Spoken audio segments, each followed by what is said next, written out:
Dando continuidade ao 9º Encontro Técnico de Educação Profissional dos Tribunais de Contas do Brasil, EduContas, cuja temática central é a expertise das escolas de contas para o fortalecimento dos tribunais de contas, legitimidade na missão de orientar, para o 2º eixo temático do dia, sobre formação continuada, EAD presencial, pesquisa e extensão, convidamos o assessor da diretoria do Instituto Plácido Castelo, Pedro Henrique Alves Camelo.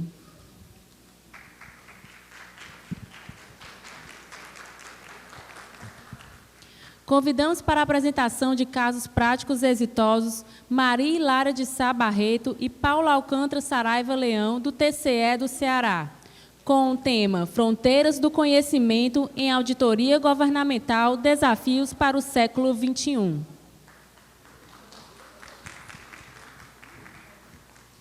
Renato Pedroso Laures, do TCE do Rio Grande do Sul, com o tema Fronteiras do Conhecimento em Auditoria Governamental,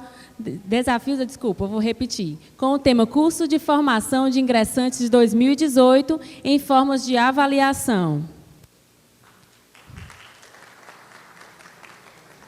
Bibiana Helena Freitas Camargo, do TCE de São Paulo, com o tema A Função Pedagógica dos Tribunais de Contas.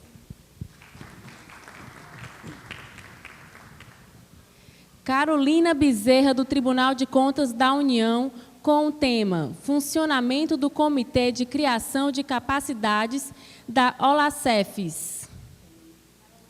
Não chegou? Então, a gente dá continuidade com vocês e termina com ela, tá bom? Então, pode ser? Ok. Com a palavra, para mediar o 2º eixo temático, Pedro Henrique Alves Camelo. Boa tarde. Esse horário é meio cruel, né? Porque está todo mundo ainda retornando do almoço, de bucho cheio. Aqui no Ceará a gente chama bucho cheio, viu, gente? Quando a gente está bem satisfeito. Bom, antes de passar aqui a palavra já para os primeiros colegas, eu queria só destacar que eu tive o privilégio, que na época a Hilária não pôde ir, de participar do primeiro encontro, que nem era uma reunião técnica, né, Hilária? Que nós somos a Palmas, Tocantins. Acho que o Delano, não sei se tinha algum dos colegas aqui presente, conselheiro, o Williams, né? Também estava presente. E, na época, é importante aqui destacar, como a gente vê esses avanços aqui, na época foi destacado que ali era um desafio, porque seria a constituição de uma rede. Na época, a maioria dos tribunais não tinha ainda escolas, por isso a reunião era para quem tinha escolas, os tribunais que tinham escolas, e também foi convidado gestão de pessoas, né, que eram os núcleos. E aí foi discutido realmente um trabalho de rede que era promovido, assim, incentivado pelo Promoex. Depois veio o desafio, como é que se vai sustentar isso quando acabar o Promoex? E aí hoje a gente está vendo aqui resultado que a gente não pode desconsiderar de avanços. Eu, pelo menos, que tenho participado, acompanhado todo esse percurso, a gente vê, de fato, assim, os avanços de projetos. E aí a gente vai começar agora mais um, apresentando aqui, que é dos meus colegas aqui, minha diretora aqui, o meu parceiro aqui também, né? Paulo Alcântara e a Hilária. E aí vamos ver aqui. O da Hilária e do Paulo é... Primeiro, o eixo temático é formação continuada, EAD, presencial, pesquisa e extensão. Primeiro caso, aqui que a gente vai ver. Não tem aqui. Queria ajuda aqui da universitária, que não estou encontrando aqui. Está aqui, achei. Formação do conhecimento em auditoria governamental. Desafios para o século XXI. TCE, vou apresentar aqui.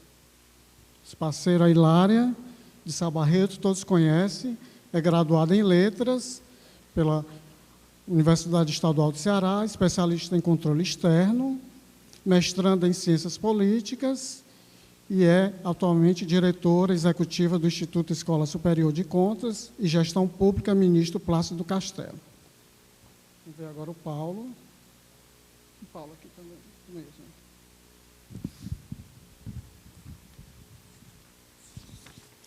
Paulo Alcântara. Saraiva Leão é mestre em Ciências e Engenharia de Sistemas e Computação pela Universidade Federal do Rio de Janeiro, tem MBA em Gestão Empresarial pela Fundação Getúlio Vargas, secretário executivo do Instituto Plácido Castelo e analista de Gestão de Tecnologia da Informação da empresa Etice Ceará. Ok? Passar agora, quem vai começar? O Paulo. Boa tarde a todos. Desafio ficar acordado depois do almoço, mas a agenda é bem longa, a gente tem que correr, inclusive diminuir um pouco a apresentação. A gente desenvolveu essa apresentação juntamente com a Hilária, né, a 4 mãos, e decidimos falar também a 2 vozes, para poder dividir um pouco com vocês. Eu acho que ela não está ainda aí, mas já está ali. A gente vai falar sobre o projeto, que o curso está em andamento, de um curso de especialização lá, realizado pela escola, desenvolvido lá, para os auditores do tribunal. Tínhamos um projeto de fazer um curso dessa área de formação de gestor público para os nossos jurisdicionados. Apresentamos para o presidente do tribunal e ele era um curso de extensão. Ele até achou que devíamos pensar mais alto, fazer uma especialização, e não para os jurisdicionados, mas para começar com os servidores, principalmente o pessoal da área de fiscalização. Então, a gente pensou, e também uma coisa importante, que era a ênfase em utilizar ferramentas de tecnologia da informação, na área de ciência de dados, de Big Data, inteligência artificial, para aperfeiçoar cada vez mais o trabalho de auditoria. Então, a gente pensou, bom, vamos fazer, mas vamos tentar fazer algo diferente. E a gente fica ligado na área de gestão de pessoas. Tá.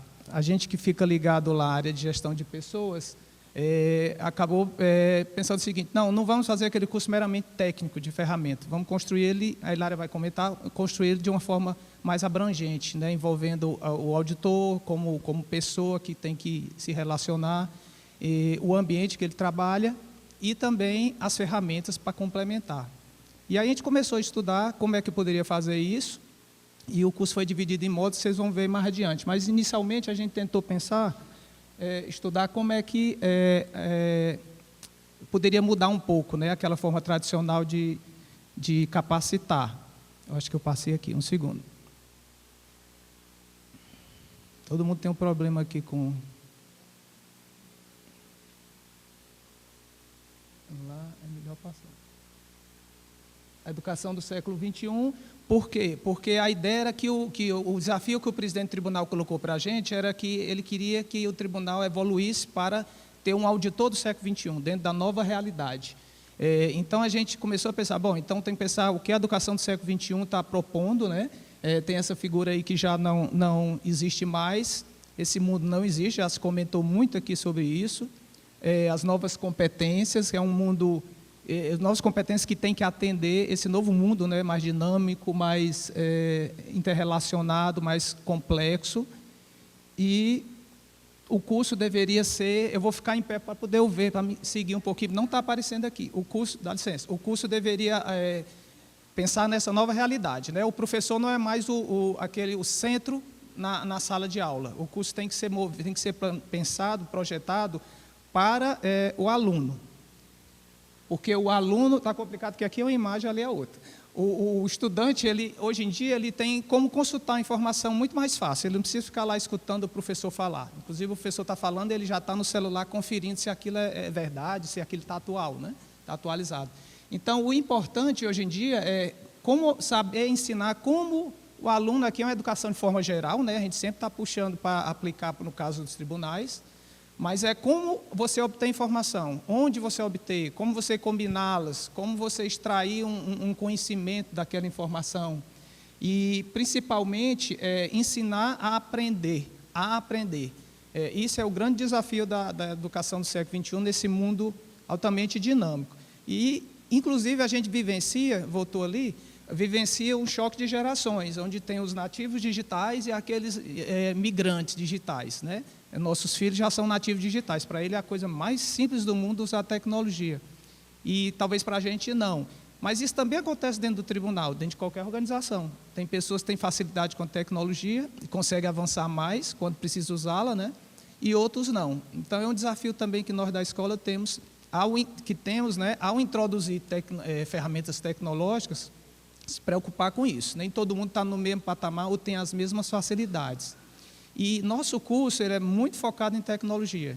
Como eu falei, a utilização de ciência de dados para melhorar a efetividade da auditoria, né, para evitar que o auditor perca muito tempo atirando para vários lados e sim focando naquelas amostras, naqueles locais que têm indícios mais fortes, para ter um resultado efetivo e mais rápido com a auditoria. Então, as 4 regras essenciais da aprendizagem do século XXI, já comentei um pouco: instrução centrada no estudante, o professor não é mais aquela figura de maior destaque na sala, a educação tem que ser colaborativa, contextualizada, e as escolas integradas com as sociedades.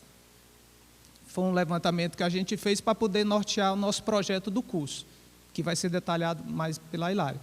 Então, nós temos algumas palavras-chave desse novo processo de aprendizagem, como eu já comentei um pouco: colaboração, questão de conectividade, as pessoas têm que aprender a se conectar e não tem que saber tudo, mas tem que saber onde tem as coisas e rapidamente encontrá-la, né? Outras palavras vocês veem aí: inovação, cidadania, liderança. É realmente uma mudança de paradigma que a gente está enfrentando. E nós, das escolas de contas, também temos que estar antenados com isso. De forma resumida, assim, essa nova educação, ela tem esses pilares que vocês estão vendo aí, né? Comunicação, importante, isso aí tudo foi comentado, o Rodrigo falou um pouco de competências, são novas competências, né? Importante isso: comunicação, colaboração, pensamento crítico, criatividade.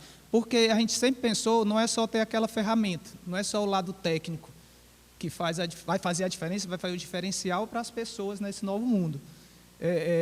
Muito também a questão de você conseguir se comunicar, analisar criticamente. A gente está vendo aí esse bombardeio de informações que a gente tem na campanha presidencial. Tem que ter um pensamento crítico, criatividade e colaboração. Não dá para fazer tudo só.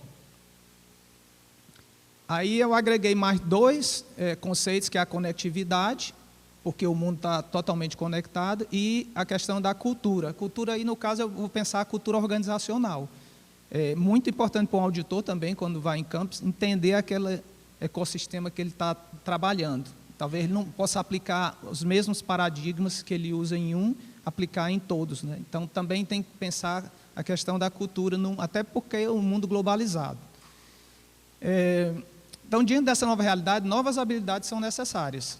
A gente não fez questão, desde o início, né, Hilária, de insistir que o curso não fosse unicamente em cima de ferramentas, e que tivesse muito da formação também da pessoa, né, do auditor, como pessoa que está interagindo, como pessoa que tem que saber utilizar aquela ferramenta, as habilidades comportamentais, e até que o curso não saiu com toda aquela quantidade de disciplina que a gente queria dessa área, mas manteve lá uma semente importante, que é o que abre o curso, uma disciplina nessa área.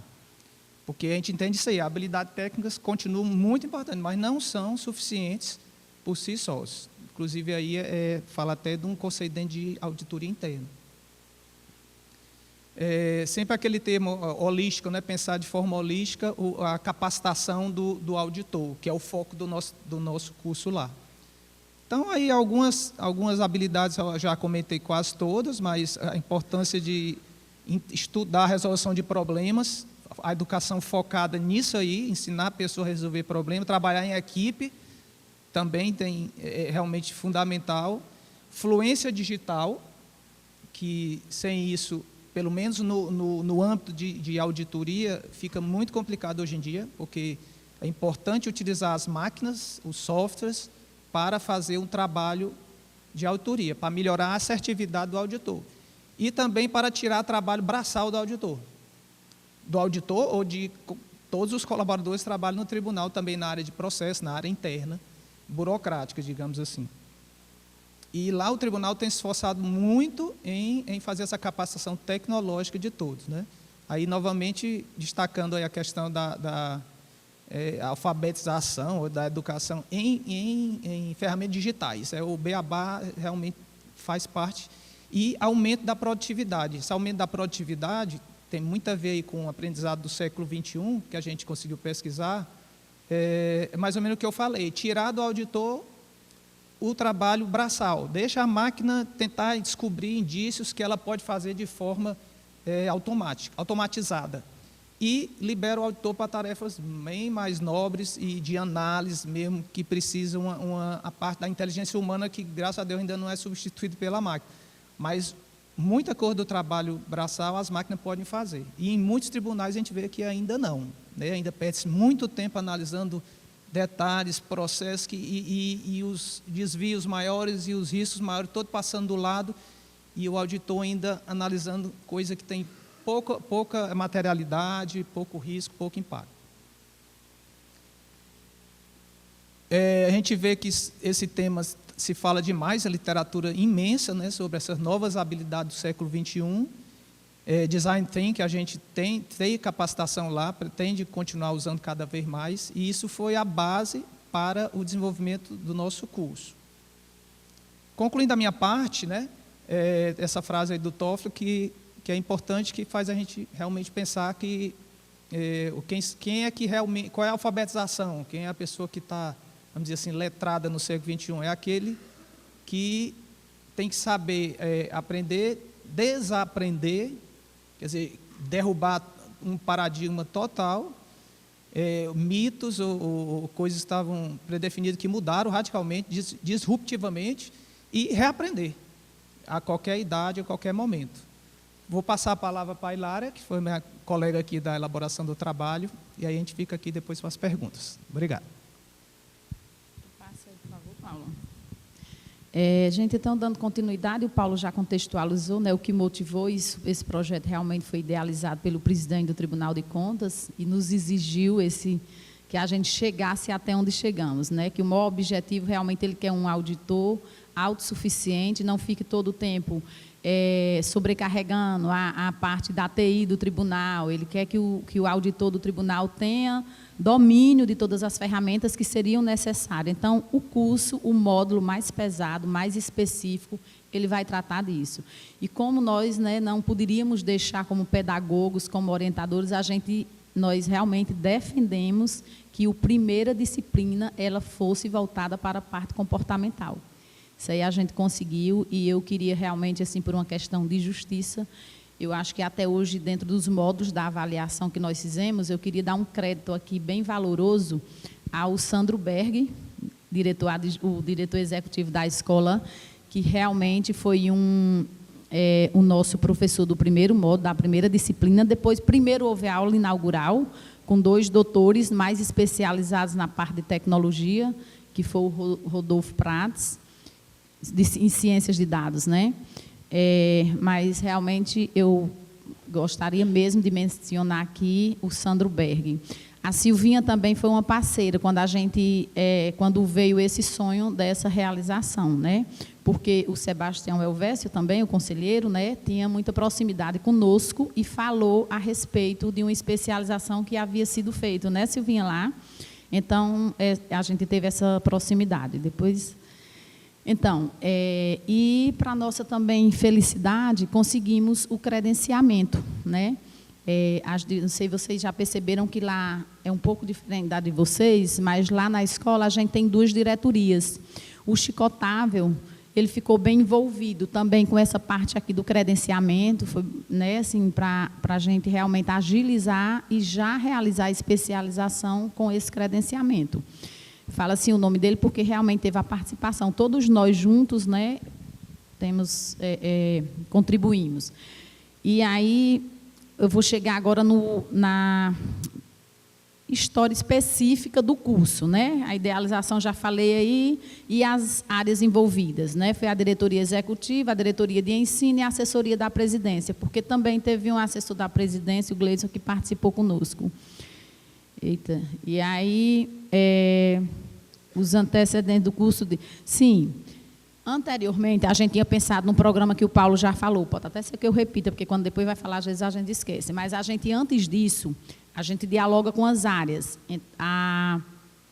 Um colega nosso lá de TI falou assim: Lária, veja bem, você tem que ficar bem atento, porque quando chegar na parte dos módulos específicos, a gente tem que ter uma preparação antes.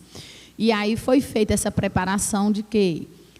Nós ofertamos cursos de Excel na modalidade avançada intermediária para o servidor não chegar assustado quando chegar nos módulos específicos. Fizemos também um nivelamento e intensificamos a parte também da auditoria governamental com os auditores. Então, antecedendo a especialização, nós fizemos um pouco assim de preparação para chegar lá, né? E período de realização, assim, os antecedentes, que foram os cursos, é porque eu falo na frente, os 2 cursos de Excel. Pode passar, Paulo, por favor. O objetivo é esse aí, é trabalhar e perfilar um auditor do século XXI conectado, autêntico, dinâmico, globalizado, com todos os conhecimentos, com a dinâmica. Então, isso foi que permeou toda a construção dessa especialização. Passar. E os objetivos específicos proporcionar os participantes o acesso tecnológico, estimular o intercâmbio, desenvolver o senso crítico, que contempla os 4 Cs que estavam lá, né? Que o Paulo já falou anteriormente, só para não ser repetitiva. E a motivação é essa aí, que o auditor governamental precisa se capacitar para enfrentar desafios, né? Não desistir fácil e se preparar, cada mês vai se aperfeiçoar e realmente vencer e estar preparado a não desistir. Próximo. Concepção do curso. Foi o tripé. Nós também não, o próximo desenho aqui vai ser. O tripé, ele ficou fundamentado. O auditor enquanto ser humano, que foi a primeira disciplina que nós realizamos com o Sandro Berg, né, na parte comportamental. O segundo é o contexto ambiental, organizacional, né, onde ele atua. E o terceiro é a utilização das técnicas, da tecnologia, das ferramentas, a prática, como ele vai ser prático, como ele vai utilizar. E aí, essa figura aí do auditor do século XXI, ela ilustra muito bem, né? É o ambiente, o que precisa, o que ele vai ser. E essa parte assim, de um auditor tratar o espírito colaborativo, a gente considera assim, extremamente importante e fundamental. E, mais uma vez, reforçando aqui, o Sandro foi muito feliz mesmo, com a disciplina que ele abordou. Até mesmo devido à vivência dele, né? Tanto ele tem o conhecimento técnico, como ele passou por uma vivência muito ampla em vários setores das instituições públicas. Isso facilitou muito para a gente ter uma avaliação muito favorável dessa primeira disciplina. Pode.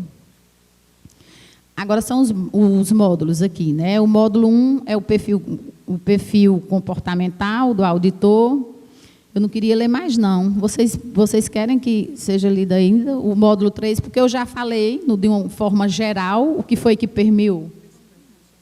Tem 5? Dá para ler? Tá.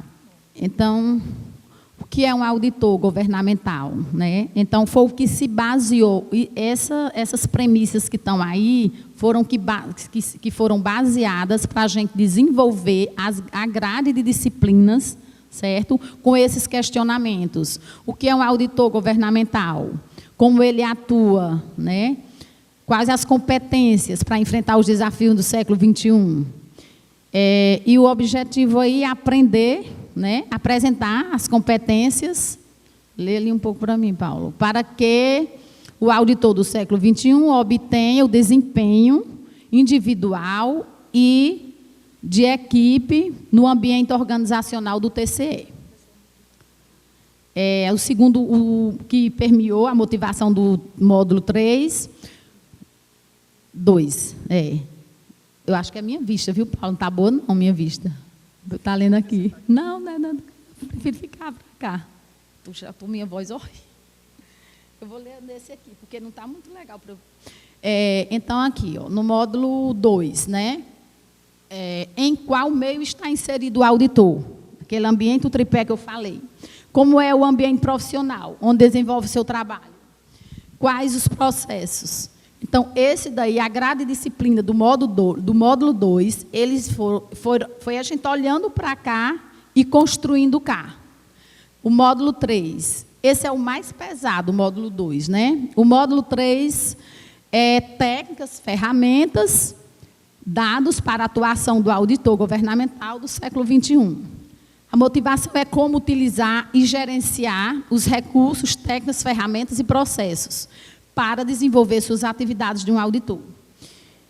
E o objetivo concentrou em apresentar os principais instrumentos e processos na área de ciência de dados, né? Que esse daí realmente foi bem intensificado e é o objetivo maior a ser alcançado. E o final do módulo é a parte dos trabalhos de conclusão, que todos os trabalhos eles vão ser voltados a projetos específicos do Tribunal de Contas. Isso foi uma exigência também desde o início da construção. Teve uma novidade assim, bem diferenciada. Esse curso de especialização ele foi 100% gratuito para o servidor, porque lá conforme nosso normativo, nosso regramento, todos os cursos de especializações, o servidor tem a sua parte de contribuição, né, com a parte financeira, e o tribunal entra com outra. Nesse, o presidente decidiu que seria 100% pelo Tribunal de Contas. Aí foi a nossa meta, né, de profissionalizar nessa área específica 40 auditores.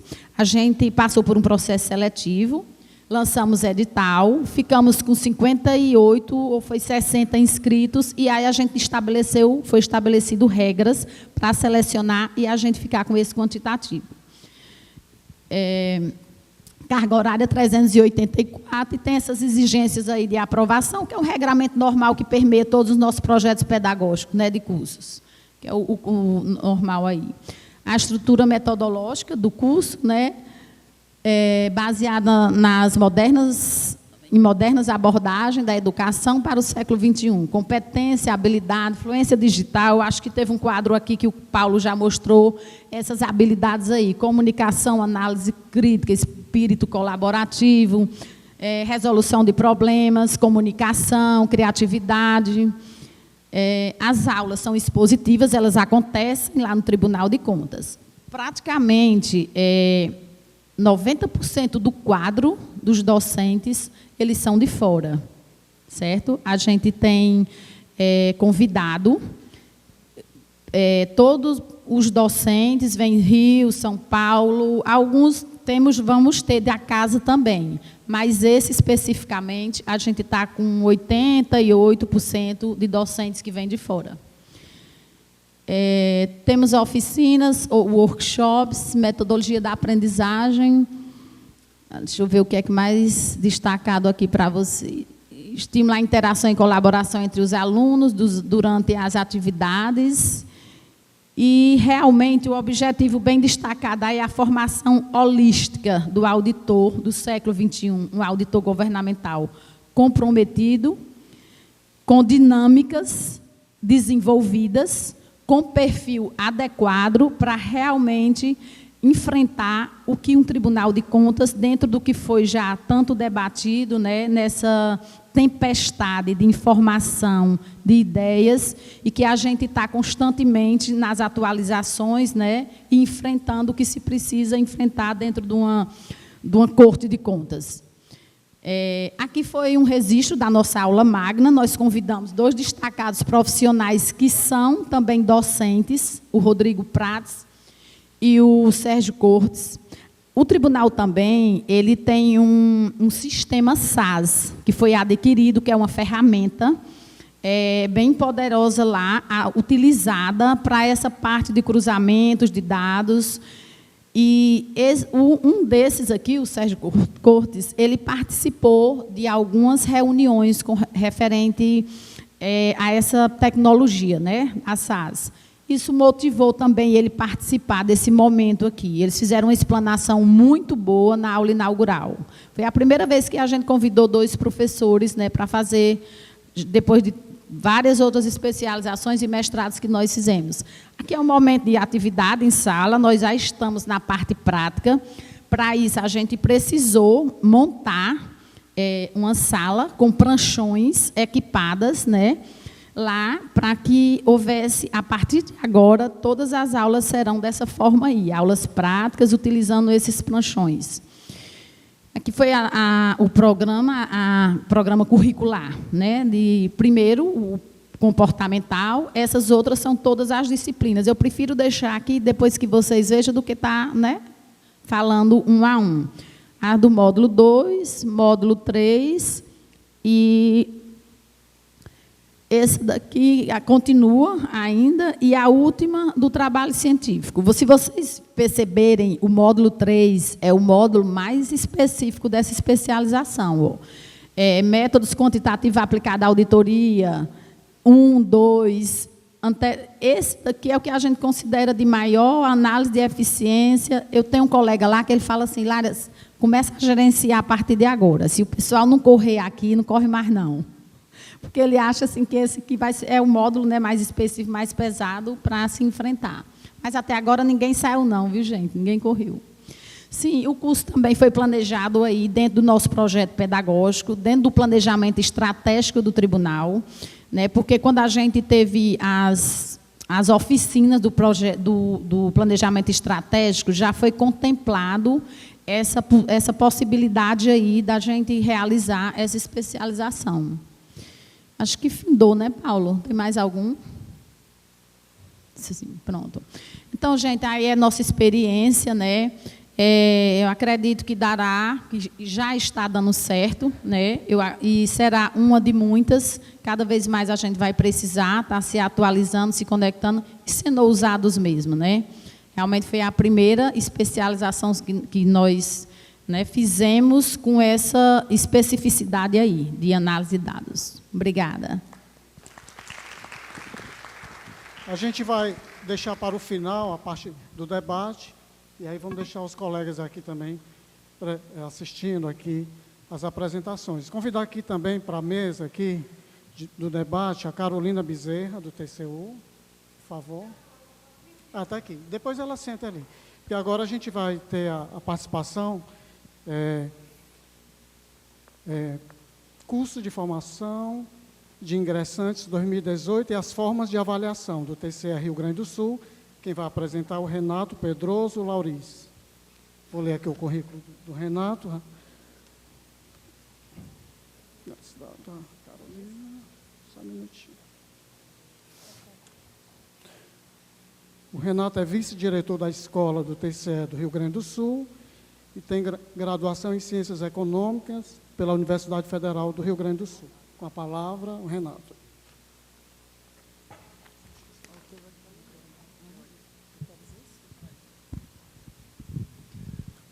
Bom, enquanto não tem apresentação, primeiro agradecer essa oportunidade de vir aqui. Assim, para mim é primeiro ano, como o Sandro, bem referenciado pela Hilária, não pôde vir, então ele, como tinha me convidado com o desafio de ser vice-diretor da escola do nosso tribunal, estou tentando fazer o desafio também de representar ele, que normalmente ele fala muito bem, então isso é o desafio que eu me faço também. Primeiro também agradecer a Hilária pela possibilidade alternativa que ela trouxe para eu vir aqui, então eu realmente agradeço de coração, acho que foi um esforço dela para poder vir, teve alguns problemas no meio do caminho, e ela assertivamente conseguiu ajudar a minha vinda para cá.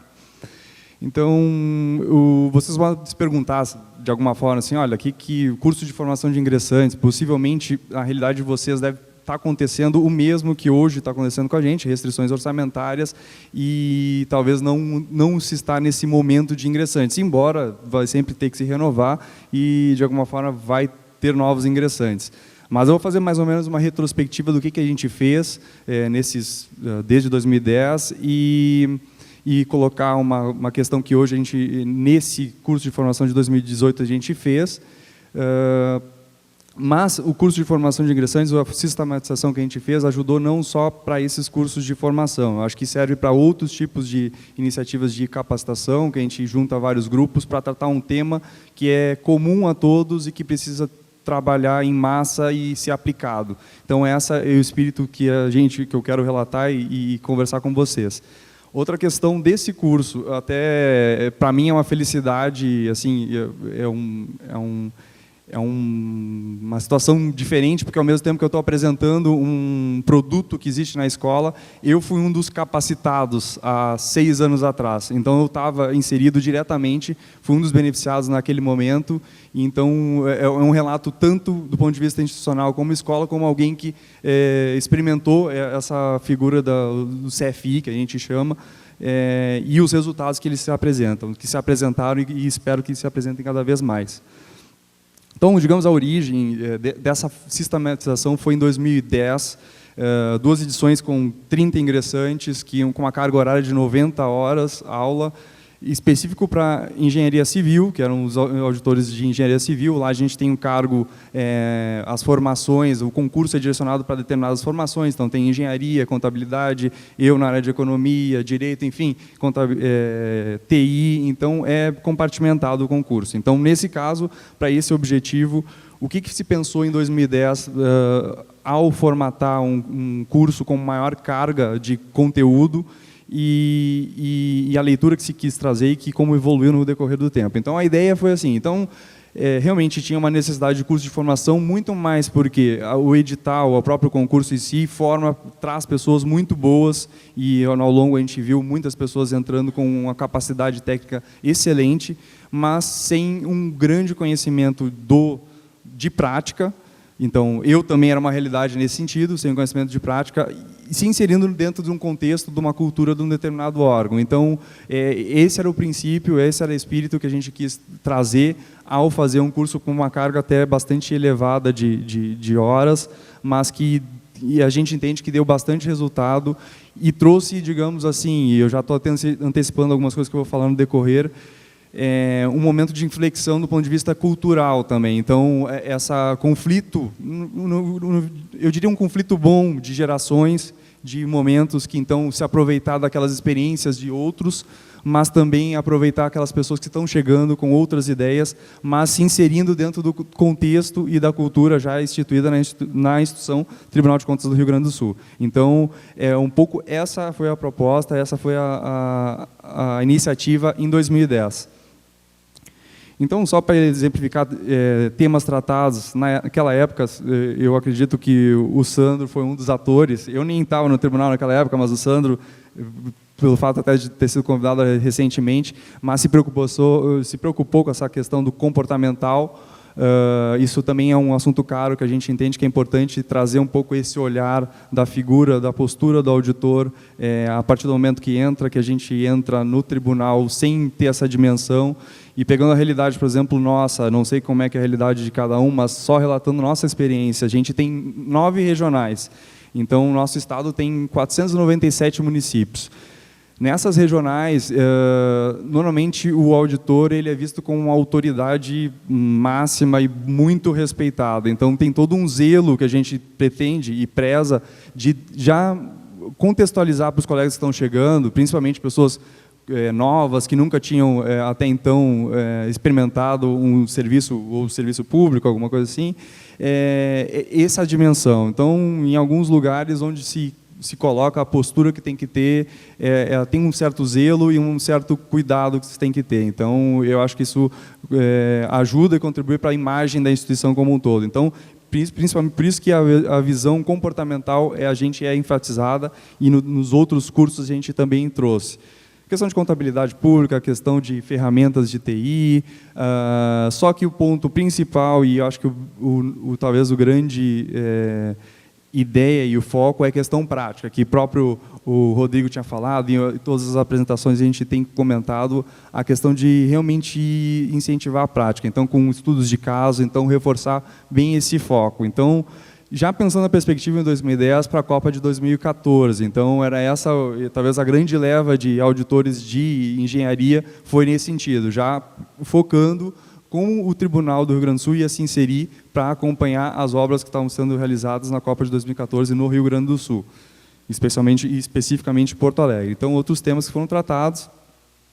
Então, resultados 4 anos depois, a fiscalização trouxe uma economia, isso de alguma forma teve um grande resultado na mídia, enfim, teve um retorno bastante positivo esse trabalho anterior de preparação, tanto o aspecto comportamental, se mostrar a organização como ela funciona, mas principalmente os colegas novos. Foi principalmente através dessa leva nova que estava chegando que trouxe esses resultados de alguma forma. Quando eu li esses números antes de vir para essa apresentação, eu me surpreendi, eu me apavorei, assim, na verdade. Assim, eu entrei em 2012, tá? Mas aí eu comecei a olhar, desde 2010 até 2018, a gente já capacitou, com esse formato de curso de formação, 403 pessoas, em 27 edições. E aí um fato que me surpreendeu também é, dentro do contexto do nosso tribunal, olha a renovação que teve dentro desse período. Então, hoje, 55% dos servidores têm menos de 10 anos de tribunal. Então, cria esse conflito cultural também, assim, como é que a gente consegue, então, manter a experiência e também agrupar novos conhecimentos e isso, de alguma forma, irradiar para os demais setores e tudo mais. Aí é o efeito contágio que eu falo aqui, que, de uma forma geral, o que aconteceu na prática, e eu sou talvez das pessoas que vivenciei na prática isso. Então, a partir do momento que as pessoas que chegaram com conhecimento teórico e preparado para o concurso bem, mas sem a vivência da prática, essa carga pesada no início, trazendo o olhar prático já para pensar a teoria e a aplicação na prática, já pôde trazer resultados na prática daqueles que foram no dia a dia depois. E, especialmente, eu fui um dos que foi para o interior, fui para a Regional de Pelotas até então, teve um fator irradiador de como foram muitos que foram indo para o interior no primeiro momento, também, digamos que tirou um pouco da zona de conforto de alguns colegas que estavam trabalhando, não que não trabalhassem bem, trabalhavam bem, mas estavam trabalhando no mesmo modo de trabalho até então. Então, foi uma linha de pensar e trouxe esse olhar, e com um certo respaldo da instituição, olha, mas isso a gente viu no curso de formação nesse sentido, esse tipo de operar, os procedimentos de auditoria dessa forma, que era um pouco diferente, então houve esse fato que automaticamente repercutiu no dia a dia das unidades, em especial, porque trouxe esse olhar novo, de cabeças novas, com um olhar diferente, já pegando foco na prática, e, ao mesmo tempo, aproveitando já o conhecimento dos anteriores, que teve essa mescla que foi bem interessante, porque a gente tinha a figura também do mentor, que sempre, quando cada um ia para um setor, tinha algum colega com mais experiência para poder fazer esse diálogo e, digamos, ele se inserir dentro do contexto daquele setor. Mas essa leva grande, por uma realidade, uma conjuntura de fatores nossos, a gente permitiu ter esse efeito, né? Então, com esse formato. Então, agora em 2018, essa experiência agora é recente, que tivemos 15 contadores e 3 engenheiros, então foi uma turma pequena, só que bastante heterogênea, então tinha gente que tinha vindo já de executivos municipais, controladorias estaduais, e empresas e instituições de ensino. A carga horária já foi um pouco bem maior, então já foi 245 horas a aula, durante 2 meses e meio, onde incluiu um estágio prático. Na verdade, quando eles entraram, não tinha uma definição da lotação deles. Então, na verdade, era a ideia eles terem conhecimento de tudo que se faz como auditor, para quando eles tiverem condições ou estiverem preparados, eles pudessem atuar onde for que fosse a designação deles, né? Então, aqui é só para mostrar o formato. Também a gente entendeu que foi importante trazer um pouco essa leitura de mesa, não ser essa coisa de um professor dando aula. Então, isso aí trouxe também um olhar mais assim, com estudos de caso, que foi a insistência que a gente buscou junto com os nossos instrutores. Então, para ter uma construção mais dialógica nesse sentido. Então, para cada um, e pegando o gancho das experiências que eu tinha falado de cada um, foi importante que a gente já tinha mapeado essas experiências e instruiu os nossos instrutores, olha, cada um, passou para eles, olha, o relatório de cada um deles, olha, cada um tem essa experiência, para, de alguma forma, atrair a atenção e eles contribuírem para trazer a experiência deles para, nesse momento, fazer essa transmissão de conhecimento. Olha, então, o colega que era do instrutor dava a visão dele do tribunal e a leitura dos colegas da experiência deles poderia ser ativada através disso. Então, foi um movimento de instigar também nesse sentido. Então, Por isso que acho que esse formato foi bastante interessante e teve bons frutos. Aqui é só para mostrar que teve uma fala inicial, o Sandro e outros diretores estavam lá presentes para, digamos, trazer boas-vindas, mas também numa leitura, que eu vou falar um pouco mais além, dessa questão da importância da avaliação. O que a gente queria nessa iniciativa nova que a gente fez é ter uma avaliação qualitativa, além das quantitativas que a gente está acostumado. Então, foi trazer um respaldo institucional da importância da avaliação deles do que a gente estava fazendo. Então, que é também outro aspecto que eu quero levantar e trazer para vocês um pouco o que a gente relatou. Então, é isso que eu tinha falado, que a questão do instrumento de avaliação qualitativa, e essa questão de ser intensamente estimulada, eu digo porque era regular. Como foram 2 meses e meio, então, no mínimo, a cada 3 dias, alguém ia lá e reforçava, porque cada vez vinha um outro professor. Depois eu quero mostrar um pouco o cronograma de quais os cursos que foram trabalhados e quantas pessoas estavam envolvidas. A ideia era realmente que todo mundo lembrasse de avaliar qualitativamente o que estava sendo feito até então. Deixa eu ver aqui. Tá, peraí, deixa eu ver. Aqui foram alguns trechos de respostas, até eu acho que eu fiz uma atualização e não está aqui essa atualização, mas eu queria falar uma outra coisa em relação a essa... até não sei se tem como passar, que aí eu vou mostrar o cronograma, que eu coloquei o cronograma num arquivo Word ali. Então, eu queria só mostrar um pouco qual foram os conteúdos que a gente passou, para terem uma noção do que foi feito naquele momento, né?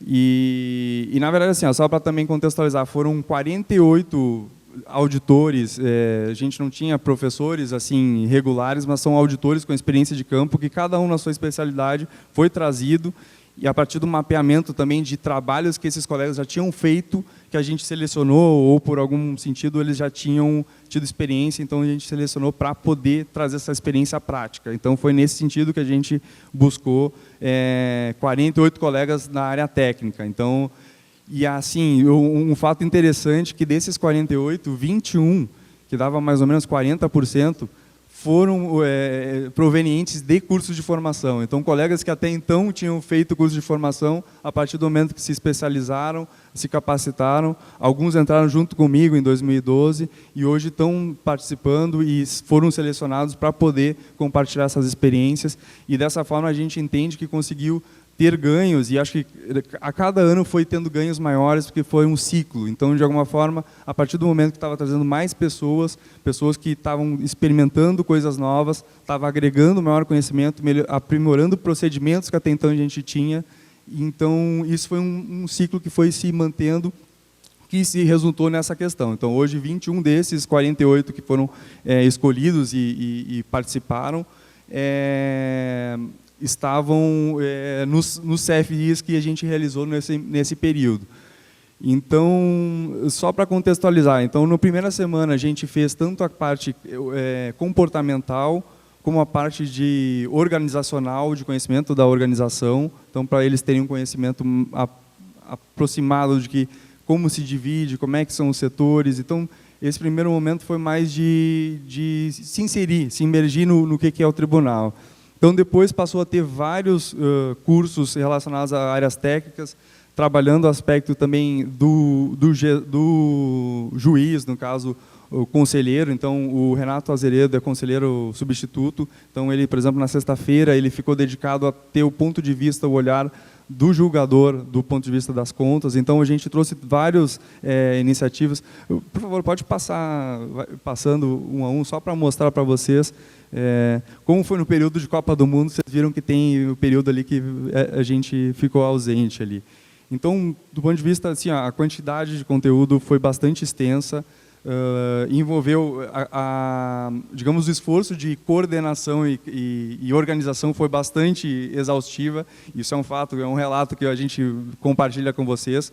Mas a gente conversou muito com a área técnica. Eu sou oriundo, eu cheguei na escola em abril, até então estava na área técnica, fazendo auditoria. Então, a gente teve um apoio muito grande para formatar e a colaboração deles nesse sentido. Então, que a gente conseguiu ter uma formatação mais integral, tendo conhecimento baseado em essência em estudo de caso. Cada um falava em algum aspecto onde se inseria o estudo de caso. Então, essa era a perspectiva. Então, pode voltar na apresentação, por favor? Depois, enfim, se alguém tiver curiosidade, eu apresento melhor alguns pontos. Então, só para finalizar, a questão do próprio avaliação. O que, na verdade, a gente queria com essa avaliação? A gente sempre fez a avaliação de reação e, na verdade, em nenhum momento, em essência, e, na verdade, eu estou falando mais no depoimento que o Sandro me passou e me transmitiu a partir do momento que ele já tem experiência na escola do tribunal. Eu cheguei agora, faz pouco tempo, esse ano, talvez não tenha esse histórico. A gente nunca pôde usar muito bem ou se retroalimentar para fazer um melhor curso no próximo ano, somente com a avaliação de reação. Ela nunca serviu tão bem nesse sentido. Em nenhum momento a gente chegou a fazer, nos passados, alguma avaliação qualitativa e fez esse corpo a corpo para insistir no sentido de que seja avaliado esse aspecto. Na verdade, alguns trechos, só para concluir, já me falaram que esgotou meu tempo, mas, por exemplo, algumas citações, assim, até elogiando basicamente assim, um dos professores, como é que foi o trato desse tema. Teve aspectos relacionados à questão de foi muito teórico, e não teve incentivo à participação em alguns momentos. Então, dali, para cada um dos instrutores, a gente então pôde identificar que para aquele curso talvez a gente tenha que melhorar. Então, mais atividades práticas. Então, com a proposta inicial era atividade prática, mas só que nesse caso um colega relatou, e assim como foram vários, né, então eu só trouxe um dos exemplos. Então, para aquele caso, então não foi trabalhado tão bem. E isso talvez na avaliação de reação a gente não conseguiria mensurar tão bem. E no caso aí é uma coisa que envolve particularmente a escola, a questão de ficou um pouco sobrecarregado, então devido ao cansaço ficou difícil participar.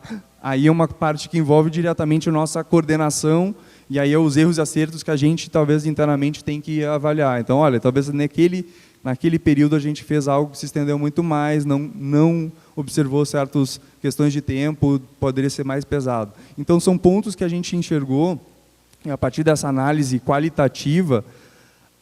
E outro aspecto que aí não dá para também dizer que foi só tudo exitoso, realmente e efetivamente muitos, em alguns modos também não teve taxa de resposta muito boa e algumas respostas não foram nada que pudesse ajudar a gente tomar decisão melhores.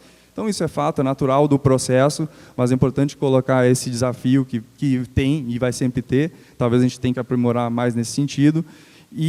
Mas um ponto especial para a gente, que eu não sei como é que é a realidade de cada um, sei que alguns têm essa figura de remunerar docentes, a gente não tem essa figura, então a gente tem um desafio a mais em algum sentido de mobilizar e de alguma forma estimular ter docentes. Então, só que para ter uma ideia, a gente conseguiu mobilizar 48 pessoas, alguns de uma forma, uma convocação de fato, não dá para negar, mas teve muitos que foi no sentido, em especial, os colegas que, por exemplo, fizeram o CFI, eles tiveram a motivação de, olha, eu também participei desse processo, fui colaborar, teve colegas que se doaram e colaboraram nesse sentido. Então, a retribuição deles era um pouco nesse espírito também. Assim, Então, eu enxergo que é também o meu momento agora, de tudo que eu aprendi, também entregar para alguém. Então, isso foi legal, esse tipo de retorno e esse tipo de situação.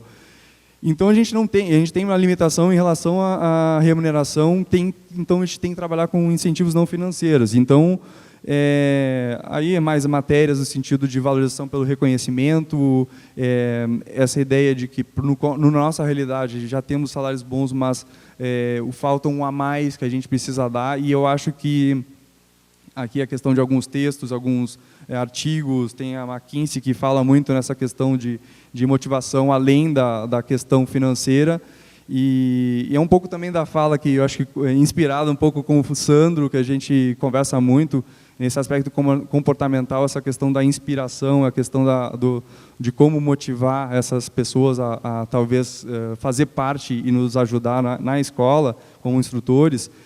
E a avaliação qualitativa nos trouxe esse olhar também. Então, algumas questões de elogios que a gente, de alguma forma, transmite para os nossos instrutores. Muitos ficaram muito satisfeitos em ouvir esses elogios. a questão de próprio aspecto de melhorias nos próprios instrutores. A gente está buscando trazer uma política de desenvolvimento de docentes a partir disso, então, de constatar. Então, olha, a gente agradece e reconhece todo o desprendimento e o esforço de vocês de estar participando desse momento. E a gente toma como isso uma premissa que a gente vai, então, ajudar no ponto de vista de capacitação deles. Então, identificando através de uma avaliação qualitativa, então, a gente consegue aferir melhor esse aspecto. Então, para aqueles casos que a gente identificou que tem situações de melhoria, a gente conversa com todo o cuidado com os instrutores para talvez, então, isso a gente, o ano que vem, que a gente pretende ser mais regular essa política, de então trabalhar especificamente para aqueles nossos instrutores, nossos valorosos instrutores, se sentirem mais confiantes e continuarem trabalhando e serem parceiros dessa política que a gente tem. Então, a questão de aperfeiçoamento de métodos de aprendizagem e alguns cursos e alguns temas que foram tratados, por exemplo, a parte de regime os RPPS, que é a parte atuarial, que a gente tem colegas atuários nesse sentido, que o pessoal gostou muito desse curso. Por exemplo, o ano que vem a gente vai tornar isso como algo de prateleira, alguma oferta que a gente vai distribuir para os demais. Criou uma certa inveja, eu confesso, daqueles colegas mais antigos que não tiveram a oportunidade de ter alguns desses cursos. Então, nesse sentido, a gente também se sentiu estimulado de trazer a partir das boas avaliações, de tornar isso regular. Então, seria isso, só trazer essa experiência. Obrigado, a atenção de todos. Passo a palavra agora para os demais. Obrigado, Renato. Agora a gente vai ver o trabalho do TCE São Paulo, a função pedagógica dos Tribunais de Contas, com a Bibiana Helena Freitas Camargo.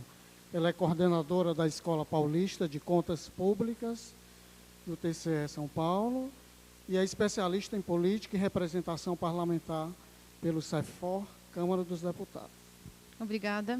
Bom, eu já falei de manhã, então tentarei ser breve, até porque esse painel estava com um desafio da manhã, de falar logo antes do almoço, todo mundo com fome, e agora estamos com um desafio que está todo mundo ficando com sono, né? Que depois do almoço temos esse problema.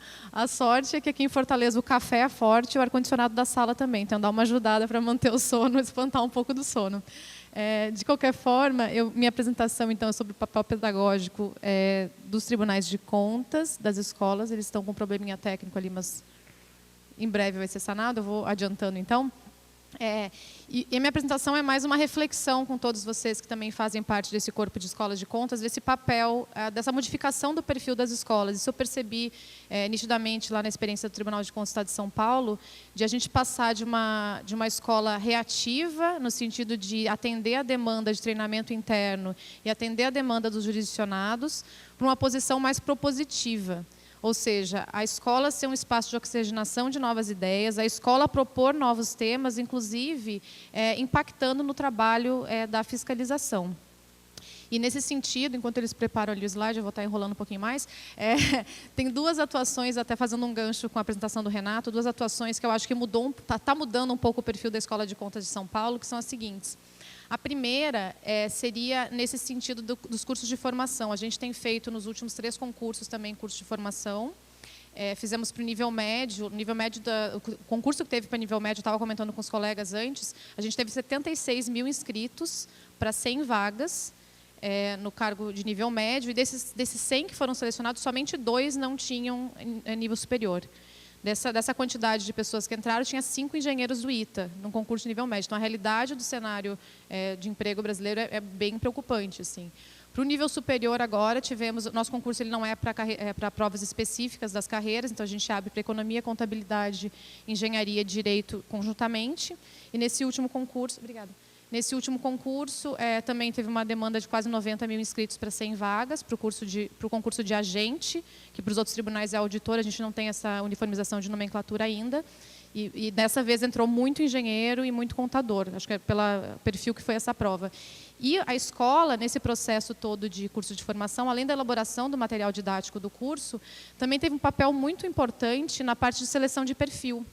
E aí vem a minha colocação, não sei a realidade dos outros tribunais, mas em São Paulo, infelizmente, a gente não tem um setor responsável por gestão de pessoas.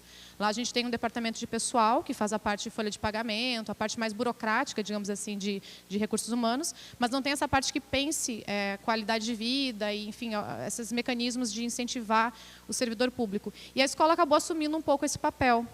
Então, a nossa atuação nesse curso de formação não foi só na elaboração do material didático, mas também a gente fez uma análise realmente de perfil para direcionar cada servidor para a área que ele ou ela tivesse mais aptidão. Além disso, uma outra atuação que eu posso, já que a gente está aqui para compartilhar experiências, que foi uma atuação recente lá de São Paulo, a gente fez uma parceria com a Secretaria de Estado da Cultura. Em São Paulo, a gente tem alguns equipamentos, que eles chamam de cultura, que tem espaço ocioso. Por exemplo, a Sala São Paulo, que é um lugar magnífico lá em São Paulo, e fica o convite para os colegas, quando forem a São Paulo visitarem, ele tem uma capacidade de 1.200 lugares. E exceto assim, shows muitos, ou espetáculos muito específicos, geralmente sobra lugares, né? Então, a gente fez uma parceria que eles, na semana do evento, eles distribuem para o Tribunal de Contas o que tem sobrando, e a gente fez um sistema de sorteio eletrônico para os servidores, então os servidores manifestam interesse, e toda semana a gente distribui esses ingressos culturais, seja para a Sala São Paulo, seja para o teatro. Então, é uma maneira de a gente valorizar os nossos servidores, é uma maneira fácil, né, de ser implementada, e que acaba, o que o Renato falou aí, de fazer um incentivo além do financeiro para que eles se sintam valorizados no ambiente de trabalho. Então, as reflexões que eu trago hoje são a respeito dessa nova postura das escolas de contas. E aí eu trouxe alguns números da atuação da escola especificamente.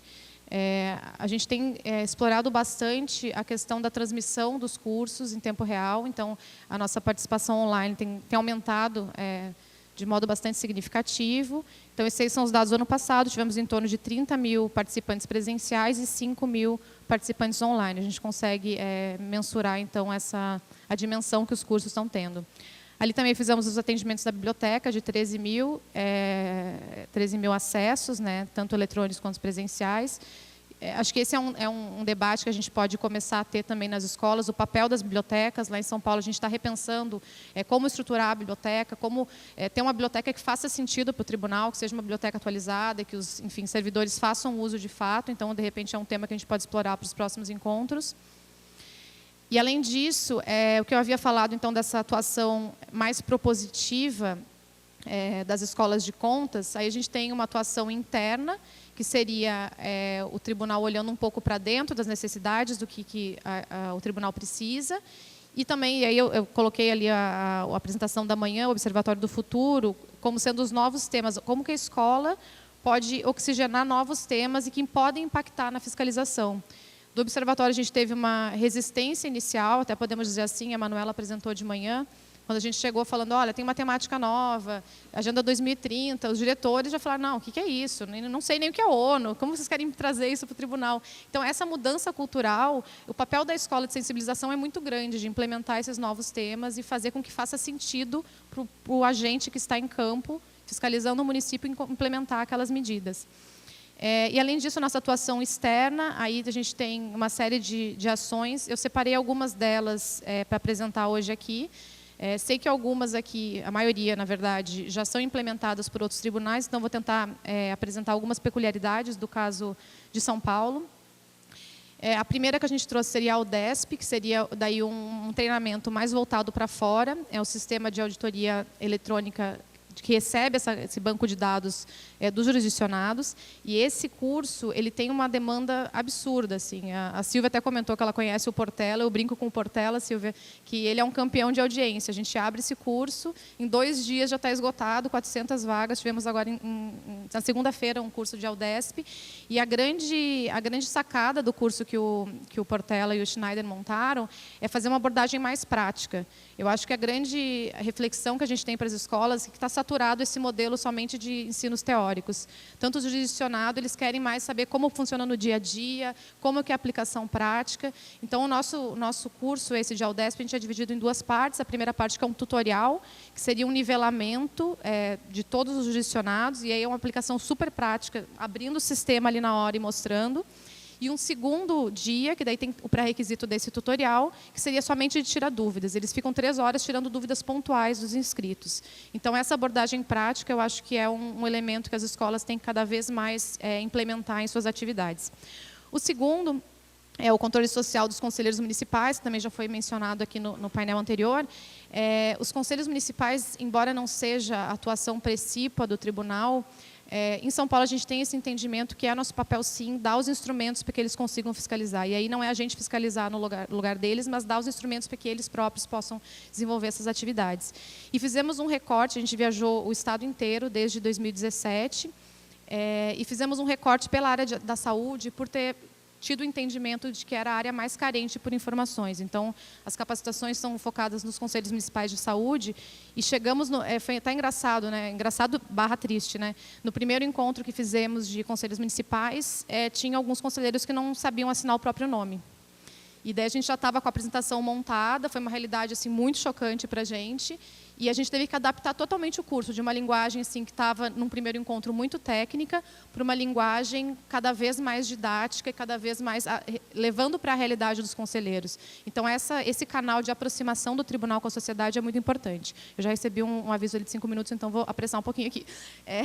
E a última iniciativa, que também a maioria dos tribunais eu acho que já tem, que seria aquela visita guiada para os estudantes. Lá em São Paulo a gente faz o Conheço TCESP, a meta é ter pelo menos um por mês, mas a gente acaba fazendo mais do que um por mês. Então, são visitas monitoradas para o público universitário. Tivemos no ano passado, inclusive, visitas internacionais, tivemos uma comitiva de Moçambique, outra de Angola e outra da Polônia.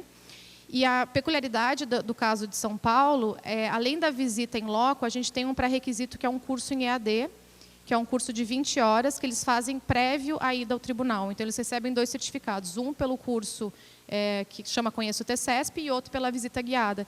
Isso, de certa forma, auxilia nessa visita, porque eles não chegam lá tão verdes, digamos assim, no que está acontecendo no tribunal. Então, eles têm uma base inicial e, chegando lá, a gente consegue aproveitar um pouco mais essa visita.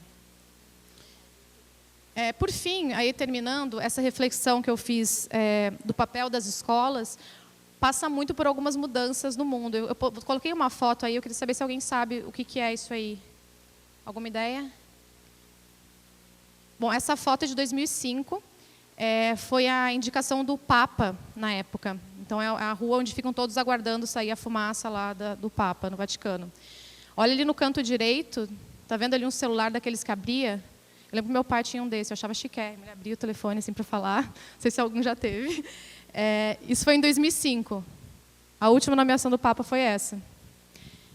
Então, eu acho que essa imagem é muito chocante e acho que faz a gente pensar também que o mundo está cada vez mais interativo, que as redes sociais estão aí e a tendência é que as escolas absorvam essa tecnologia para o bem, que a gente consiga disseminar informação a partir dessas tecnologias da informação. Então, é isso. Obrigada. Obrigado, Bibiana. Agora nós vamos ter a última apresentação desse bloco, que é do TCU, funcionamento do Comitê de Criação de Capacidades da ULACEFES. Quem vai apresentar é a Carolina Bezerra. Ela é formada em Administração Pública pela Fundação Getúlio Vargas, auditora federal de controle externo TCU e atualmente é diretora responsável pelas relações institucionais para a educação corporativa do Instituto Cezedelo Corrêa. Com você. Muito obrigada. Primeiramente, pedir desculpas pelo meu atraso, estava num compromisso externo e acabei confundindo o horário da apresentação. Bem, eu vou falar um pouquinho do que a gente chama CCC, mas primeiro eu vou contextualizar vocês o que é o ULACEFES, né? O CCC é um comitê de criação de capacidades na ULACEFES. Então, vamos lá. Eu acredito que todos conheçam a Intosai, que é a organização que congrega todos os tribunais de contas e controladorias no mundo. São cerca de 190 países que integram a Intosai. E a Intosai divide o mundo em regiões, né? Até por causa de idioma, etc. e tal. Então, a gente tem a Eurosai, Arabosai, Afrosai, Assosai, Passai, Carosai. Tudo termina com Sai, porque é Supreme Audit Institution. E só nós terminamos com o OLACEFES, que é a entidade de fiscalização superior.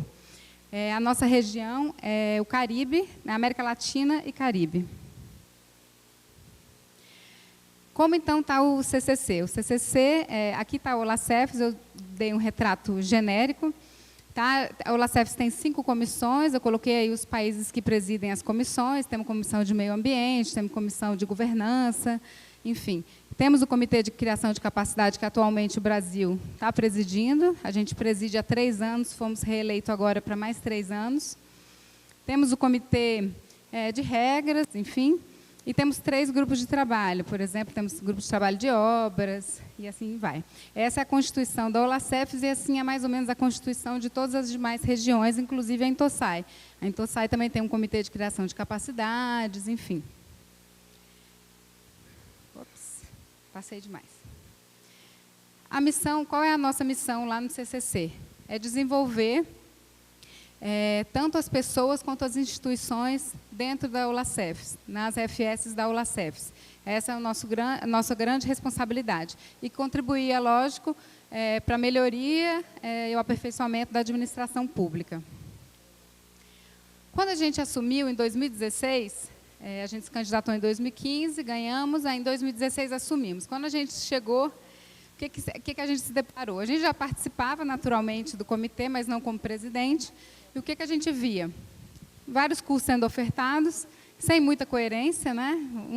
O país dizia, eu tenho esse, o outro eu tenho esse, e assim vai. Cada um ofertava, eram comunicações por e-mail, né? Então, o Peru falava, eu tenho esse curso, 2 vagas para cada. Eu dizia, eu quero para fulano e para ciclano. E aí era tudo consolidado em Excel, em Word, e assim era. Então, tudo muito cartorial, nada ligado à estratégia. A gestão era muito do presidente do CCC, o antigo presidente do CCC, não chamava os demais membros, a gente tem cerca de 11 membros no comitê, são 23 países na América Latina e Caribe, 11 pertencem ao comitê, ao CCC. Só que o antigo presidente, ele falava, tem 3 cursos no mesmo período que eu recebi aqui dos países. Vou tirar esses 2 e vou botar esse daqui. Ele não consultava os demais membros e ali ele fazia a gestão dele individual. E não víamos nada de inovação.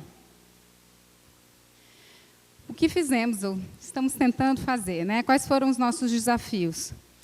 A gente queria sistematizar as nossas iniciativas utilizando o ciclo de capacitação da ISO, o PDCA, né? Planejar, fazer, ou melhor, planejar, plan, do, act and check, melhor, né? Eu sei em inglês e esqueci em português. Mas, enfim, esse era o nosso grande desafio, não tinha essas fases estruturadas, só tinha exatamente o 3, que era a oferta de capacitação não vinculada a nada. Outro desafio era ampliar a inovação, aplicar, perdão, a inovação tecnológica e pedagógica nas ações de capacitação. Outro desafio era intensificar a cooperação horizontal. Na verdade, uma das formas da gente obter financiamento do Banco Mundial, da GIZ, do BID, enfim, de agências de fomento, é dizer, dá um dinheiro aqui para o Brasil, que a gente vai contribuir com a América Latina. A gente repassa o conhecimento. E assim a gente obteve, eu vou mostrar mais para frente, um bom financiamento durante esse período. Então, a gente coopera e diz assim, a gente faz muita auditoria coordenada na América Latina e no Caribe. O Brasil, geralmente, é o coordenador, tem mais 2 países que também coordenam, e os outros ainda não têm essa metodologia muito bem inserida. Então, nosso desafio é, por exemplo, espalhar isso. E outros desafios também, construir um programa de pós-graduação na região, naturalmente à distância, porque em virtude da distância territorial. Colaborar, a Intosai tem um projeto de profissionalização, eles começaram com um projeto de certificação profissional, mudaram de rumo, porque a certificação é consequência, o objetivo principal é a profissionalização, e a gente faz parte desse grupo de trabalho.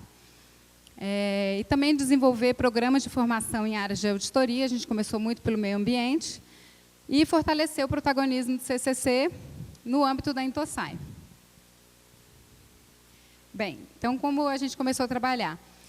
Em 2016, quer dizer, a gente já tinha que estar ofertando ações, mas não tínhamos ainda feito o diagnóstico. Então, a gente ficou trabalhando da forma cartorial até a gente conseguir. Fizemos um diagnóstico baseado numa metodologia de uma professora da UNB e consultamos pela primeira vez, houve um grande diagnóstico da região e a gente fez essa publicação.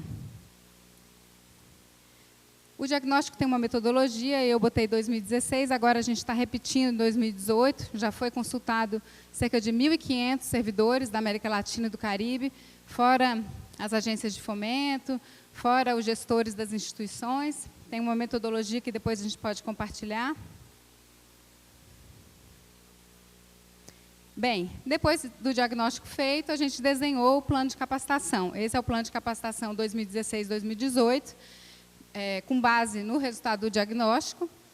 E esse ano a gente tem como missão desenhar o próximo plano para 2019-2021.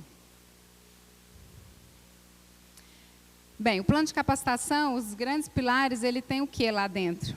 Ele tem curso virtual, workshop, curso presencial. Ele tem o planejamento das auditorias coordenadas na região nos 3 anos. Ele tem, por exemplo, o programa de formação em auditoria ambiental, que eu falei para vocês, e concurso. Esse concurso é um concurso de jogos que a gente promoveu na região, que depois eu vou falar um pouquinho também. E o 4, que é a última etapa do PDCA, é a questão da avaliação. Então, a gente dá muita importância para essa etapa, porque ela retroalimenta o ciclo inteiro. A gente pode perceber a satisfação dos alunos, ver boas práticas, né? E um grande desafio na região, a gente não conseguia comparar os cursos. O curso da Costa Rica foi 8. O curso do Chile foi 8 também. Será que a régua é a mesma? Será que a avaliação foi construída? Então, não havia comparabilidade. E aí a gente está trabalhando nessa padronização das escalas. Bem, em 2016, essa figura aí que eu falei, nós caminhando sozinhos no meio da multidão, era a forma cartorial, muito operacional, e que a gente estava com a bola, o avião, né, voando, enquanto a gente tentava consertar, né, fazer o diagnóstico. E aí a gente começou a olhar para fora. Gente, como é que funcionam outras organizações plurais, complexas, com várias instâncias de decisão? E descobrimos que o mundo trabalha muito com a questão de forças-tarefas, né? E a gente se inspirando nesse modelo, a partir de 2017 e 2018, a gente criou 7 forças-tarefas para atingir os nossos objetivos estratégicos. Temos, por exemplo, a força-tarefa de auditoria coordenada, mas um pouquinho. Cada força-tarefa, porque em 2016 a gente sentiu que os países membros do CCC não se engajavam. Quem fazia tudo era o Brasil. Como engajar? E a força-tarefa, a gente criou 7, cada país era responsável por uma. Então, tinha lá o nome e a responsabilidade. Toda reunião que a gente tinha, não era mais o Brasil que ia apresentar, era o Chile, era o Peru. E aí eles começaram a se empoderar e, de fato, começaram a participar ativamente do comitê. Isso, para a gente, foi muito satisfatório. Primeiro, poder ouvir as opiniões, o que eles tinham avançado. A gente participa de todas as forças-tarefas, mas somos líderes apenas de uma, que é de auditoria coordenada. Tá? Então, temos de curso virtual, temos de curso sobre SAI, temos sobre finanças públicas. Muito foi resultado do diagnóstico que a gente fez, por isso essas forças-tarefas. Temos sobre cursos e workshops presenciais, temos a de pós-graduação e temos de avaliação, que eu falei com vocês que a gente está tentando padronizar, é um dos desafios. E tem os líderes aí de cada uma. E os demais são os membros que compõem cada força-tarefa. Aqui eu vou passar bem rapidamente, por exemplo, essa é a agenda do pessoal da Força-Tarefa de Auditorias Coordenadas. Eles têm que consolidar, perdão aí que está em espanhol, mas não deu tempo de eu mudar. Eles têm que consolidar boas práticas, eles têm que iniciar um alinhamento de metodologias da Olacefs com o IDI. A IDI é um organismo de desenvolvimento dentro da Intosai. E tem que elaborar depois um guia para padronização, quer dizer, não pode o Chile fazer uma auditoria coordenada de um jeito, o Paraguai de outro, o Brasil de outro. Então, esse é o desafio do pessoal. E aí, a gente vai nas reuniões, eles apresentam, a gente trabalha por videoconferência, por WhatsApp, por Skype, enfim. Está aí presencial, a gente também quer desenvolver esses desafios, vou passar rapidamente. Avaliação de satisfação e reação, impacto, perdão. A gente quer padronizar, para a gente ter uma métrica igual na região. A avaliação de satisfação já está pronta e aprovada, vai começar a ser utilizada em janeiro. E fizemos, falando de inovação, né, a gente fez um workshop de inovação, que em 2016 a gente conseguiu financiamento e trouxe 2 pessoas de cada FS para participar desse workshop lá em Brasília.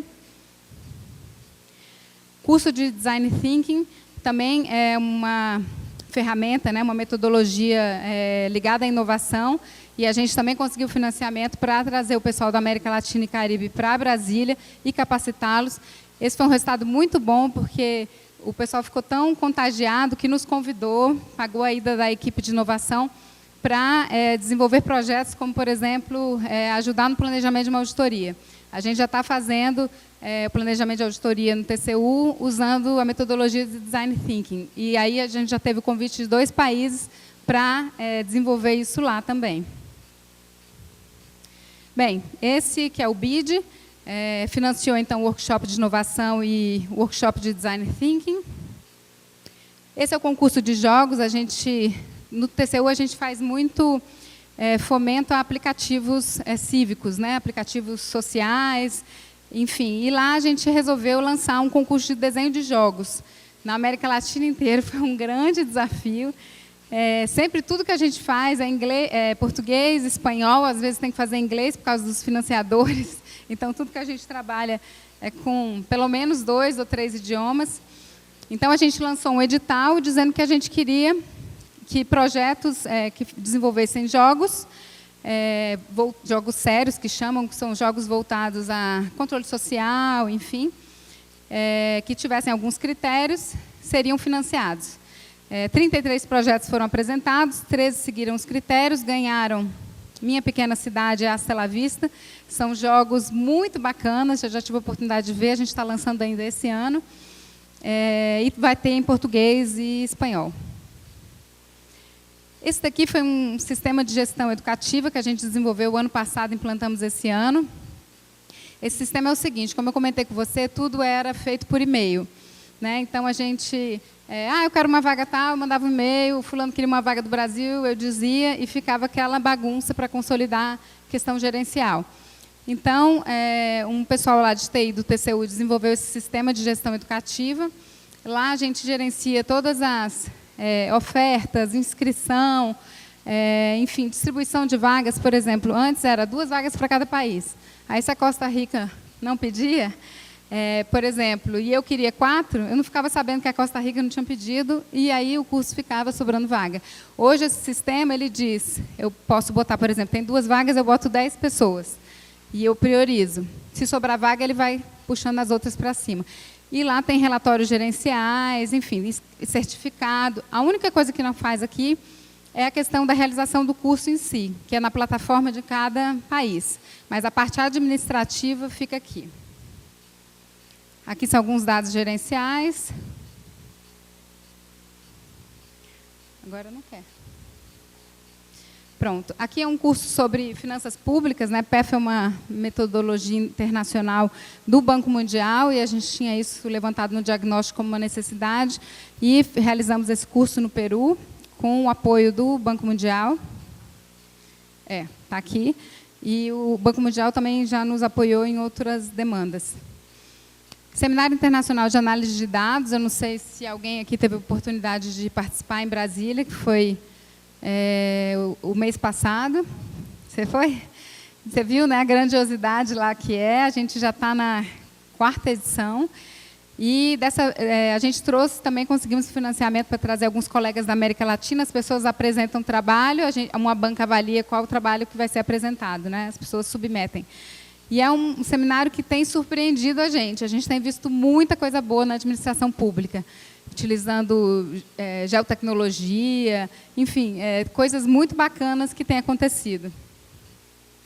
E saído de lá várias parcerias, porque tem também pessoas de financiamento que estão nesse seminário. Esse aqui eu estou vendo todo mundo falar de ODS, ODS, ODS, a gente precisa conversar mais. Está todo mundo desenvolvendo ODS e a gente não conversa. Esse aqui é um MOOC, não sei se todos sabem, MOOC é Massive Open Online Course, são aqueles cursos abertos e massivos, não tem tutor, eles são autoinstrucionais. Então, assim, a gente tem curso MOOC lá no TCU, com 5.000 pessoas, com 8.000 pessoas, então não tem problema. Esse, especificamente, é um xodó, porque foi o nosso primeiro MOOC, oriundo de uma licitação internacional com financiamento da GIZ, e vai ser em 3 idiomas, porque a GIZ sempre quer que a gente, né, capacite outras FS, e ele já está pronto. Semana que vem começa uma turma piloto. Inovação, sempre a gente tem que prototipar, né, antes. Então, começa uma turma piloto semana que vem. E, se tudo der certo, a gente, no final do ano, mais tardar no início do ano que vem, estamos disponibilizando na página do TCU, simplesmente inglês, português e espanhol para quem quiser. Tá? Ele é para acompanhar a implantação dos ODS pelos governos. Tá? Tem um módulo específico de auditoria, bem prático. Está em andamento um MOOC de ANOP e de auditoria ambiental a gente ainda não conseguiu financiamento, mas de ANOP a gente já fez a licitação, a empresa já está sendo contratada. Também, na mesma lógica, 3 idiomas. E novas tecnologias educacionais. Vocês vão ver como é lindo o curso. Tem gamification, tem storytelling, tem tudo que você imaginar, a coisa mais fofa. Os avatares, é muito fofo. Dá, sim, prazer. Até eu, que não sou da área, quero fazer o curso, porque é muito interessante. Também vamos ter o seminário de geotecnologia para o controle. A gente já teve no Brasil esse ano, mas um bem pequeno. E vamos ter o ano que vem, também com financiamento da GIZ. Aqui é o fortalecimento das relações com a Intosai, com a GIZ. A GIZ é o nosso maior patrocinador. Aqui são as parcerias. Por exemplo, o orçamento do CCC é bem baixo, $164.500. Mas a gente tem muito apoio de parceria. Então, por exemplo, a GIZ nos deu 230 mil, isso só esse ano. 40 mil o BID, 20 mil e o Banco Mundial quer dar mais 50, e o Instituto Humanize, que é uma organização que apoia a área ambiental, também quer dar mais 50 mil. Então, a gente sobrevive muito mais de apoio, né, financiamento, do que outras coisas. Cursos à distância, que é números, né, o que foi o nosso resultado. Aqui, até aqui, os modelos, a gente não tem nenhum curso autoinstrucional, então, tudo curso com número limitado de vagas, né, por isso, a quantidade muito pequena. Eu acho que agora, com esse direcionamento para os MOOCs, esses números vão subir bastante. Bem, resultados, então, 90 cursos, 4.200 alunos, 23 FS que participam. E notando o engajamento agora de todos, né, na participação do comitê. Aprendizado, absorção de novas tecnologias, principalmente com esses financiamentos, a exemplo do MOOC que eu citei, mas também de questões de geocontrole. Por exemplo, a gente, com o apoio da GIZ, a gente auditava, por exemplo, 3% de uma obra inteira, que ia lá, loco, fazia a fiscalização. Hoje, por meio da geotecnologia, a gente audita 100% da obra em tempo real, consegue pegar o histórico passado, enfim. Então, graças a tudo isso, a gente tem obtido muita tecnologia. Também estamos obtendo apoio à auditoria coordenada, estamos conseguindo se destacar na região e estamos capitalizando boas práticas. E eu acho que é isso. Mas eu queria, posso só mais 2 minutinhos? Pedir para o colega ali botar naquele site? E vou pedir para vocês pegarem os celulares de vocês.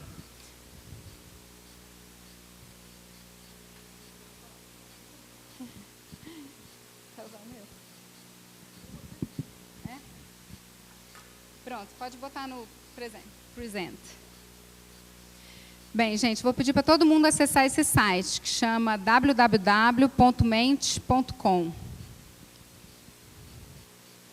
Quando vocês acessarem, vai ter lá um campo aberto pedindo o código. Aí vocês botam 325430.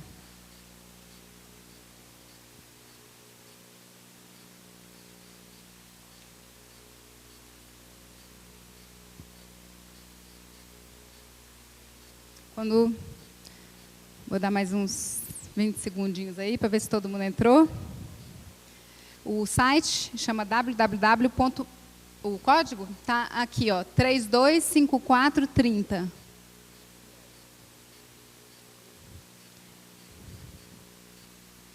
Todo mundo conseguiu?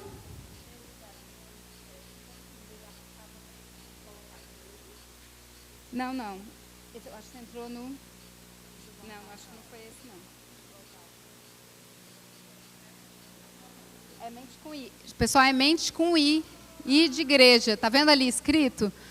Mente de mentira. É M-E-N de navio, T-I. Vocês olham aqui na projeção que está aparecendo. Vá para www.mente.com. Está aparecendo aí no slide. E depois ele bota o código. Acharam agora? Também eu só falei, né? Não falei que estava ali escrito. Todo mundo na mesma página? Então, colega, passa a setinha aí para nós. Tá nesse preto aí, meio... Onde você está com a mãozinha? Pode passar. Isso. Bem, agora eu vou pedir para vocês responderem qual é a expectativa de vocês em relação ao EduContas. Com uma palavra. O que vocês pensam? Qual a expectativa? Por que vocês estão aqui? O que vocês esperam do EduContas?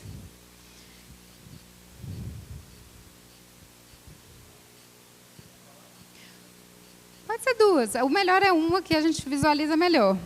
E vocês podem olhar para o telão que já está aparecendo a resposta de vocês. Just in time. Então, aprendizado é a maior expectativa. 12 respondentes, está vendo? 14 agora. Aprendizado continua maior. Mas o pessoal também quer conhecimento, inovação. Perfeito. Conhecimento e aprendizado e inovação. Cooperação também. Vamos lá, colega, passar para o próximo? O próximo é, seu tribunal conta com uma equipe e instalações para capacitação à distância? Sim ou não? Aí vocês só podem responder um dos dois. Se o seu tribunal conta com uma equipe e instalações para capacitação à distância.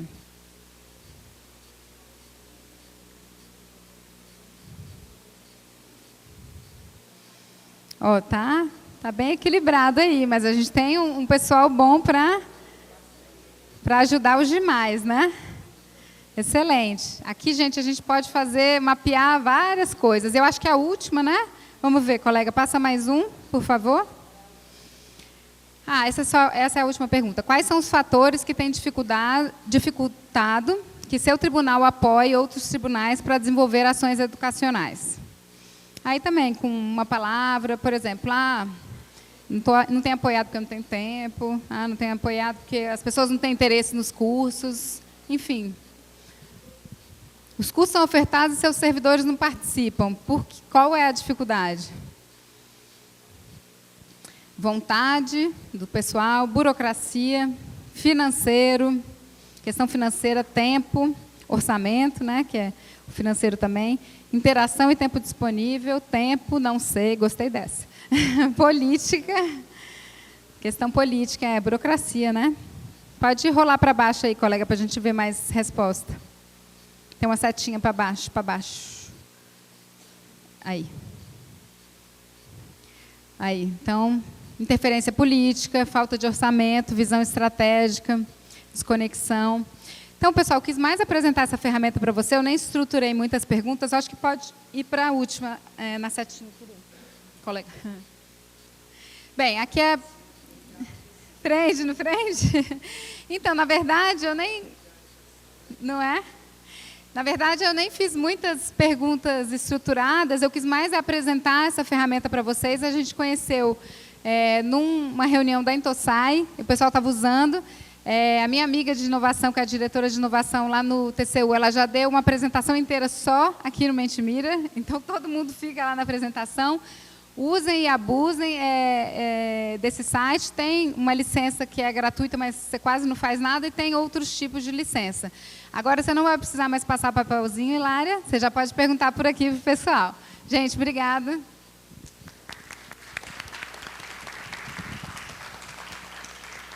Obrigado, Carolina. Nós somos informados que não temos tempo para pergunta, tendo em vista o que ainda vem na tarde de hoje. Mas aí você pode anotar a pergunta no papel, deixar seu e-mail, que a gente vai passar aqui para os colegas. Queria só convidar a conselheira Mara Lúcia, que é diretora da Escola de Contas do TCM Pará, para vir aqui contribuir na entrega do certificado aqui aos participantes, por gentileza. Pedir aqui os colegas para ficarem em pé, aí a gente aproveita e tira uma foto aqui coletiva. Né?